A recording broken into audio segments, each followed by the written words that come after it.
வணக்கம், நான் கீதா அன்பழகன். இன்று என்ன பதிவு அப்படின்னா, நம்ம குலதெய்வ கோவிலுக்கு செல்லும் பொழுது இந்த ஒரு பொருளை நான் மறக்காமல் எடுத்துகிட்டு போனோம். அதுவும் இந்த ஆடி மாதம் கண்டிப்பாக குலதெய்வ பூஜை நாம் செய்யணும்.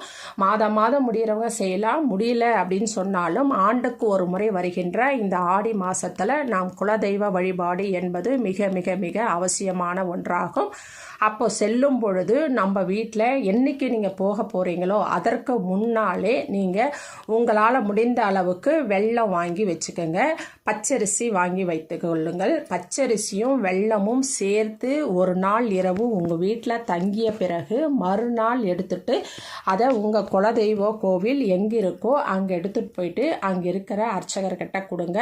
அந்த குலதெய்வ கோவிலுக்கு தேவையான பிரசாதங்களை அவர் செய்து கொள்வார். அதனால் கண்டிப்பாக குலதெய்வ கோவிலுக்கு போகும் பொழுது பச்சரிசியும் வெல்லமும் எடுத்து